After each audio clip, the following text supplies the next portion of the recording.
सभी लोगों को जय श्री कृष्ण। मैं रविंद्र पिछले कुछ दिनों से सोच रहा हूँ कि आपसे कुछ बात की जाए। मेरा यह एक छोटा सा प्रयास है कि श्रीमद् भगवद गीता आप तक सरल भाषा में या संक्षिप्त रूप में आप तक पहुँचे, और मेरे इस प्रयास में आप लोगों का बहुत खूब साथ मिल रहा है। उसके लिए आप सभी लोगों का तहे दिल से शुक्रिया करता हूँ। और आप लोगों से एक छोटी सी विनती है कि अध्याय की वीडियोस पूरे देखें या सुनें। धन्यवाद। जय श्री कृष्ण। श्रीमद् भगवद गीता एकादश अध्याय विश्वरूप दर्शन योग। अर्जुन बोले, मुझ पर अनुग्रह करने के लिए आपने जो परम गोपनीय अध्यात्म विषयक वचन अर्थात उपदेश कहा, उससे मेरा यह अज्ञान नष्ट हो गया। क्योंकि हे कमल नेत्र, मैंने आपसे भूतों की उत्पत्ति और प्रलय विस्तार पूर्वक सुने हैं तथा आपकी अविनाशी महिमा भी सुनी है। हे परमेश्वर, आप अपने को जैसा कहते हैं यह ठीक ऐसा ही है, परंतु हे पुरुषोत्तम, आपके ज्ञान, ऐश्वर्य, शक्ति, बल, वीर्य और तेज से युक्त ऐश्वर्य रूप को मैं प्रत्यक्ष देखना चाहता हूँ। हे प्रभु, यदि मेरे द्वारा आपका वह रूप देखा जाना शक्य है ऐसा आप मानते हैं, तो हे योगेश्वर, उस अविनाशी स्वरूप का मुझे दर्शन कराइए। श्री भगवान बोले, हे पार्थ, अब तू मेरे सैकड़ों हजारों नाना प्रकार के और नाना वर्ण तथा नाना आकृति वाले अलौकिक रूपों को देख।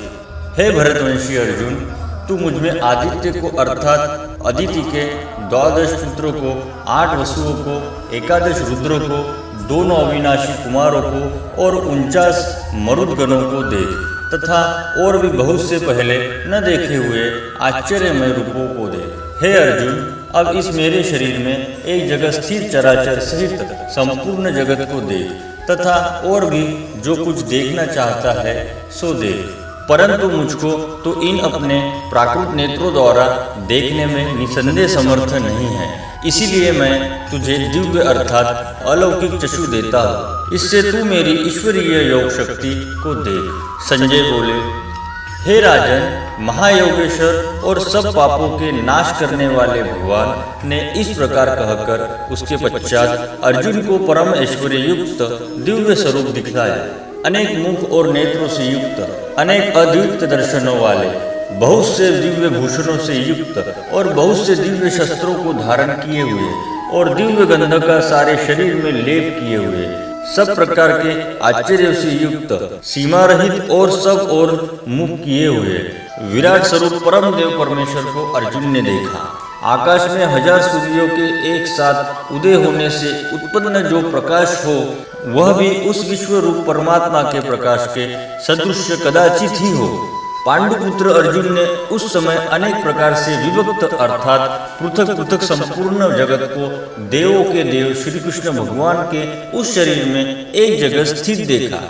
उसके अनंतर आश्चर्य से चकित और पुलकित शरीर अर्जुन प्रकाश में विश्व रूप परमात्मा को श्रद्धा भक्ति सहित सिर से प्रणाम करके हाथ जोड़कर बोले। अर्जुन बोले, हे देव, मैं आपके शरीर में संपूर्ण देवों को तथा अनेक भूतों के समुदायों को, कमल के आसन पर विराजित ब्रह्म को, महादेव को और संपूर्ण ऋषियों को तथा दिव्य सर्पों को देखता हूँ। हे संपूर्ण विश्व के स्वामी, आपको अनेक भुजा, पेट, मुख और नेत्रों से युक्त तथा सब ओर से अनंत रूपों वाला देखता हूँ। हे विश्वरूप, मैं आपके न अंत को देखता हूँ, न मध्य को और न आदि को। आपको मैं मुकुट युक्त, गदा युक्त और चक्र युक्त तथा सब ओर से प्रकाशमान तेज के पुंज, प्रज्वलित अग्नि और सूर्य के सदृश ज्योति युक्त, कठिनता से देखे जाने योग्य और सब ओर से अप्रमेय स्वरूप देखता हूँ। आप ही जानने योग्य परम अक्षर अर्थात परम ब्रह्म परमात्मा है। आप ही इस जगत के परम आश्रय हैं। आप ही अनादि धर्म के रक्षक हैं और आप ही अविनाशी सनातन पुरुष है, ऐसा मेरा मत है। आपको आदि अंत और मध्य से रहित, अनंत सामर्थ्य से युक्त, अनंत भुजा वाले, चंद्र सूर्य रूप नेत्रों वाले, प्रज्वलित अग्नि रूप मुख वाले और अपने तेज से इस जगत को संतृप्त करते हुए देखता हूँ। हे महात्मन, ये स्वर्ग और पृथ्वी के बीच का संपूर्ण आकाश तथा सब दिशाएं एक आपसे ही परिपूर्ण है तथा आपके इस अलौकिक और भयंकर रूप को देखकर तीनों लोग अति व्यथा को प्राप्त हो रहे हैं। वे ही देवताओं के समूह आप में प्रवेश करते हैं और कुछ भयभीत होकर हाथ जोड़े आपके नाम और गुणों का उच्चारण करते हैं तथा महर्षि और सिद्धों के समुदाय कल्याण हो ऐसा कहकर उत्तम उत्तम स्तोत्रों द्वारा आपकी स्तुति करते हैं। जो 11 रुद्र और 12 आदित्य तथा 8 वसु साध्यगण विश्वदेव अश्विनी कुमार तथा मरुदगण और पितरों का समुदाय तथा गंधर्व यक्ष राक्षस और सिद्धों के समुदाय हैं, वे सब ही विस्मित होकर आपको देखते हैं।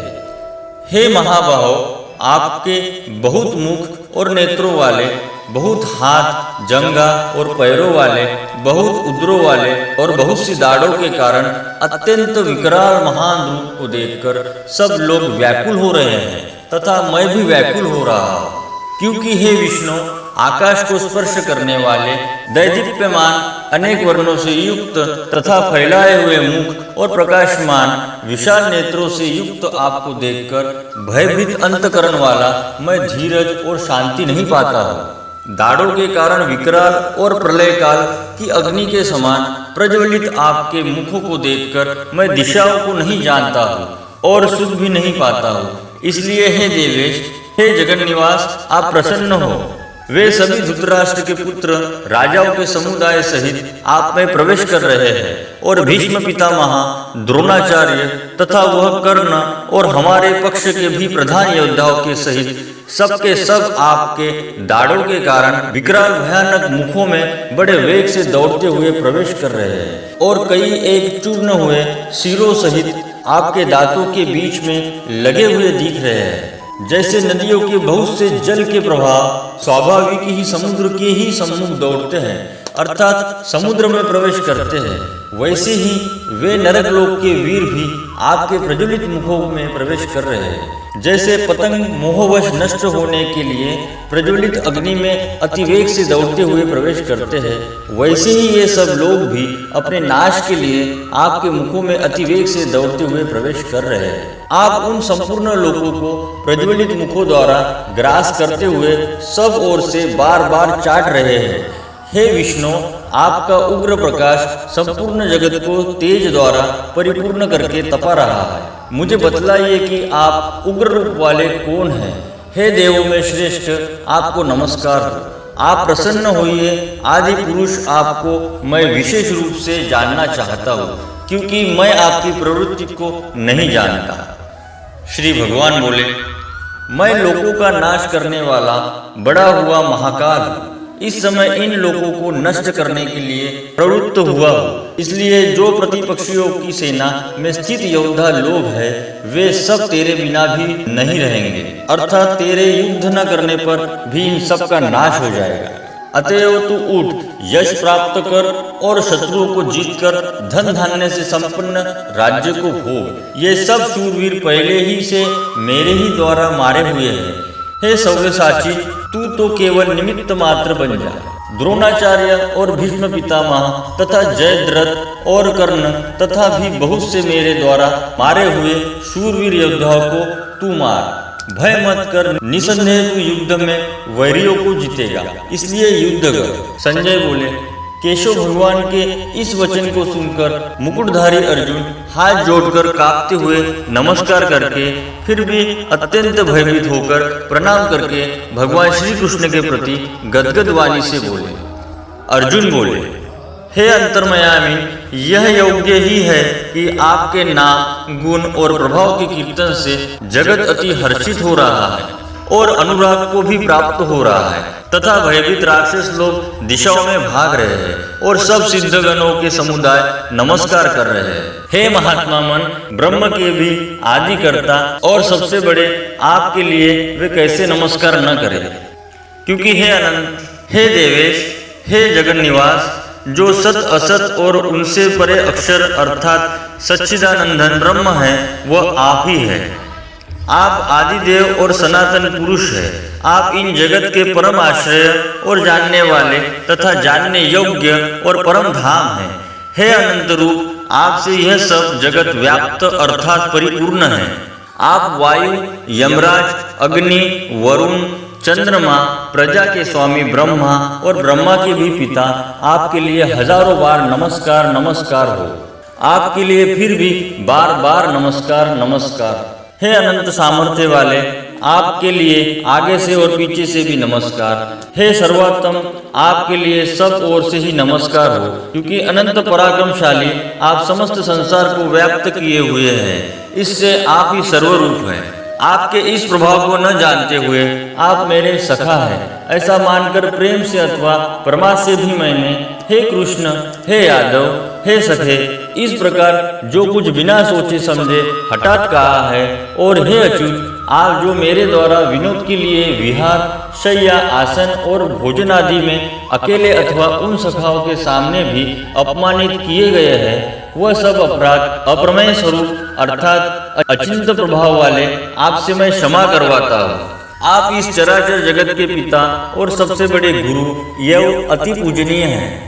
हे अनुपम प्रभाव वाले, तीनों लोकों में आपके समान भी दूसरा कोई नहीं है, फिर अधिक तो कैसे हो सकता है। अंतयव हे प्रभु, मैं शरीर को भली भांति चरणों में निवेदित कर प्रणाम करके स्तुति करने योग्य आप ईश्वर को प्रसन्न होने के लिए प्रार्थना करता हूँ। हे देव, पिता जैसे पुत्र के, सखा जैसे सखा के और पति जैसे प्रियतमा पत्नी के अपराध सहन करते हैं, वैसे ही आप भी मेरे अपराध को सहन करने योग्य हैं।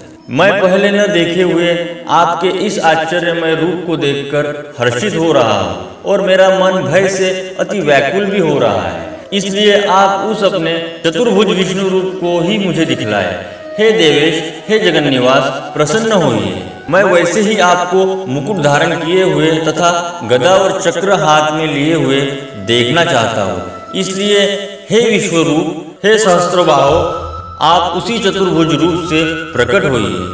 श्री भगवान बोले, हे अर्जुन, अनुग्रह पूर्वक मैंने अपनी योग शक्ति के प्रभाव से यह मेरे परम तेजोमय, सबका आदि और सीमा रहित विराट रूप तुझको दिखाया है, जिसे तेरे अतिरिक्त दूसरे किसी ने पहले नहीं देखा था। हे अर्जुन, मनुष्य लोक में इस प्रकाश विश्व रूप वाला मैं न वेद और न यज्ञों के अध्ययन से, न दान से, न क्रियाओं से और न उग्र तपों से तेरे अतिरिक्त दूसरे द्वारा देखा जा सकता हूँ। मेरे इस प्रकार के इस विकराल रूप को देखकर तुझको व्याकुलता नहीं होनी चाहिए और मूढ़ भाव भी नहीं होना चाहिए। तू भय रहित और प्रीति युक्त मन वाला होकर उसी मेरे इस शंख चक्र गदा पदा युक्त चतुर्भुज रूप को फिर दे। संजय बोले, वासुदेव भगवान ने अर्जुन के प्रति इस प्रकार कहकर फिर वैसे ही अपने चतुर्भुज रूप को दिखाया और फिर महात्मा श्री कृष्ण ने सौम्य मूर्ति होकर इस भयभीत अर्जुन को धीरज दिया। अर्जुन बोले, हे जनार्दन, आपके इस अति शांत मनुष्य रूप को देखकर अब मैं स्थिर चित्त हो गया हूँ और अपनी स्वाभाविक स्थिति को प्राप्त हो गया।